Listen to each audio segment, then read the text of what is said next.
or any other tax that has been paid in the provisional income tax return should be filed and declared. But this will exclude the presumptive tax regime. And then you realize that they also have rights, and the rights are an employee is not required to furnish a return if he only earns solely from one official employment. For instance, Joram, you are employed by Smb-Taxation, and you don't have any other employment, and you don't have any other income source. This is your sole income source. You're not required to file a periodic monthly return because this money is deducted at source and the accountability is done at source. The filing is done by the employer. So you're not obligated. So you're right, you have a right not to file a return. And then you realize that in the event that there is any tax that has been charged on you and has been paid, that is tax overpaid, you're entitled, you have a right to ask for a refund from the Uganda Revenue Authority. And yes, it shall be granted. And then you're entitled to accountability for all the taxes that have been deducted from you by your employer. Okay. That is as an employee? Yes, you have a right. You have a right to know how much has been deducted and how it has been furnished to URA. And in the event that you realize that perhaps you have a doubting Thomas, you can get the nearest URA officers and see how things and say, please, my employer is Smb-Taxation, and I'm not sure whether the taxes deducted furnished to URA. I'm suspicious. Then we have the tool to check our system and see if your name is appearing on the tax return of your employer. And the event that it is not there, then you act in good faith as a whistleblower, whom we shall hold with high regard and respect, with utmost confidentiality, but then you will have aided us to go and tackle the non-compliance of your employer. Yes. And now, what are the common risks made by taxpayers during the filing or declaration of the payers you earn? There are several of them that to mention. I'll let you know, listeners and viewers at Smb-Taxation and Joram definitely, because you're with me here, is that there is a common error of employers omitting, either erroneously, intentionally, deliberately, not to include the tax identification numbers of their employees. Please let them take this note, but there is a public notice that ran that was published around January this year, and it mandates all employers to include tax identification numbers of their employees in the tax return, the payee return. And that error is being made, and we request that the anomaly be rectified. We are still talking, and we shall talk, And then you realize that some employers don't include the benefits in kind. So the non-inclusion of the benefits in kind that these employees get. For example, they could be having housing as a benefit in kind. Remember, we talked about a benefit in kind last time. And then you could be having a vehicle and you're utilizing it for personal for personal reasons at specific times. So that comes to be a benefit in kind, and therefore it is supposed to be included in the payee return. The other one is failure to remit.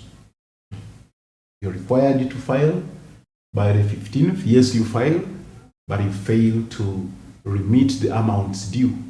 Therefore, they will have defaulted. You've accounted that I have collected so much, and then you default to pay. That's an anomaly, and it normally attracts sometimes, actually not sometimes, the moment you go beyond the specific dates as stipulated in the Income Tax Act and the Tax Procedures Code that governs how tax administration is conducted in Uganda, then you'll be penalized. Then, of course, the non-filing, the others who fail to file, even when we deliberately. Could be deliberately, could be because of certain reasons, and when you do it today and the next month, then it becomes deliberate. So if you don't file, you're becoming non-compliant, and it becomes a risk on your side, on your tax profile, because you realize that there are many things. Joram and the viewers, the taxman is supposed to facilitate business. We are not merely collecting, and we are supposed to be drivers of business growth.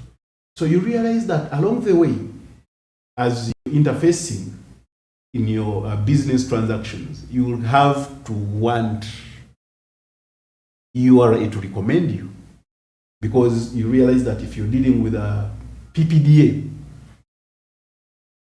procuring in government institutions, and provision of services, you go through bidding. And this bidding requires that you must be cleared by Uganda Revenue Authority with a tax clearance certificate. So such errors, then persistent non-filing, the persistent non-remittance of pay collected, not including teams of individuals, employees into the pay return, and then you may have variances with other statutory deductions, because they are supposed to be moving together. There is a wide variance of the amounts that you're remitting to, say, NSSF. It's a tip-off that there is perhaps some under-declaration somewhere. And such common mistakes, common risks, will lead you to be subjected to more verification before URA offers or approves your tax clearance certificate. And for business purposes, remember, we are saying we are supposed to be drivers of business. Then at around that stage, you'll be enabled to compete favorably, and then you will lose out on business. What is my call to the taxpayers and listeners out there, viewers, is that let's try to keep within the set parameters of being compliant as employers. Avoid these other challenges that will interrupt their smooth running and growth of business. Now, in an event the tax has been defaulted, what happens after that? The tax specifically we in closely today is pay as you earn. And the event the tax is defaulted, the burden and the law requires that the employer accounts and pays for the tax that has been defaulted. And in the event that there was an error that the employer did not withhold from the employee, then they can discuss as stakeholders in the business they are dealing in, because I mean they have a relationship. Say, hey, look here, I was supposed to withhold so much, but I did not. So this month I'm going to take it off. But for us as URA, we are saying that the employer takes the burden to pay these amounts of money in question that should have been deducted. All right. And now let's also look at return filing as we're summing up with our discussion this Thursday morning. What happens, what goes on, and what are the key things that we look at as the taxpayer so that the employees get to know about them as well? Definitely, I'm going to be general in particular because we are in a very good month. We are in a peak collection month for URA. I mean, at URA, and I can't really get out of this podium without discussing this. Yeah. You realize that employers and ladies, gentlemen, non-individuals, companies, NGOs who are out there are supposed to withhold pay as you earn. And upon withholding it at the end of the month, they are given a period of 15 days at the commencement of the new month, following the month within which they have withheld the pay as you earn. They are supposed to withhold that, file a return by 15th, which is the due date. Meaning they have from 1st at leisure, but they can't exceed the 15th. So you realize that right now, the amounts of money that were withheld from the salaries that were paid in November is due today. And what is my call? I'm rallying all the employers. Please, let's not get caught off guard by midnight. The clock is ticking, and I'm saying we should file these returns today. But looking closely at December, as I highlighted, we have mandatory annual returns that have to be filed. Okay. And I can't move out without talking about this. For example, for the fiscal year that started from July, that is 2022-2023, all companies are required to file their provisional income tax return by the 31st of December this month. They have had a long spell of 5 months, and this is the 6th month. Remember last time when I said that the 6th month following the commencement of the fiscal or the accounting period of the taxpayer must file a provisional tax income return. And the provisional income tax return is simply painting a picture. It's a sneak peek on how you project your incomes in the financial year in question. You say, hey, I think looking at the way events are unfolding, I expect to earn so much, and therefore the tax due perhaps will be so much. And that's the provisional income tax return. Okay. And then if you are someone who is accounting a normal accounting period for government, I have to echo this, that by the 31st of December, if your financial year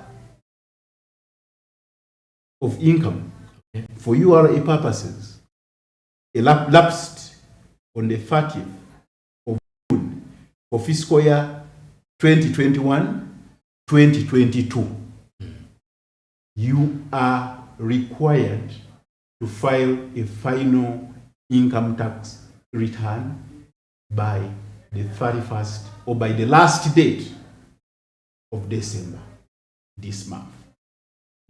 That implies that the painting of the picture you painted for us by the 31st of December in 2021, where you were trying you're looking at events but not sure, you painted a picture. That's a provisional.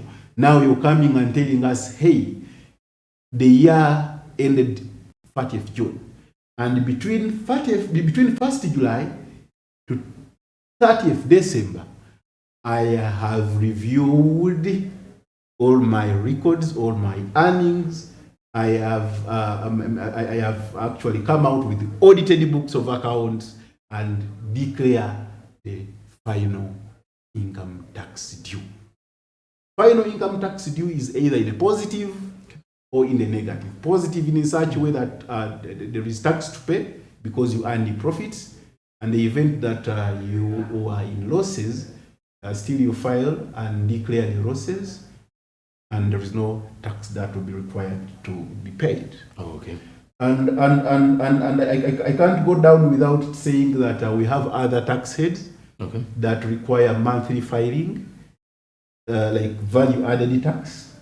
So whoever collected or collected money on behalf of government for purposes of value added tax, because they are registered value added tax collectors on behalf of government, are supposed to file a return by close of business today. Okay. For the for the businesses or services offered in the month of November. Today is the due date. And if they fail, they know value added tax has interest rate, but with a compounding interest. You remember our simple mathematics in primary where we did simple interest and then compounding interest? Yes. Yes. So for value added tax, the penalty, the interest is compounding if you fail to fulfill the obligation. Then we also have guys who are dealing in production, soda, mineral water, Renzoli spice water, okay, pot water. They are also supposed to account for local excise duty. That's a tax or a levy that is charged on commodities that are excised and gazetted with the laws of Uganda, produced locally, to pay that charge. So they are supposed to also account for that by the end of for all the production quantities that were made in the month of November. And lastly, withholding tax. Okay. Whoever is designated as the withholding tax agent for supplies and businesses, for supplies and services, in the event that you withheld money, or even if you didn't, but you are designated, you're required to file a return. I'm allowing you to file a return by close of business today because it's the due date for this monthly tax set. And then, since we are in November,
and Luganda. But the beauty about this is that I promise we are working around the clock to factor in all the languages. We have a fully flagged client support team that has been or is still training in all the languages, even the Chinese, French and Spanish. At one point, you realize that we will be able to engage you at URA. And what I can say is that together with them at URA, we shall be developing Uganda together. All right. And many thanks for joining us again, Mr. Toha Kayondo Mlangira from the Domestic Taxes Department, Uganda Revenue Authority. And surely every Thursday, in regards to discussions to do with tax mobilization, trainings, and tax understanding taxes in the country, we shall be discussing all these throughout from 8:30 to 9:30 a.m. here on the show. But meanwhile, the show does continue immediately after the break, so stick around. We still have more updates coming up, including the SMB on ground.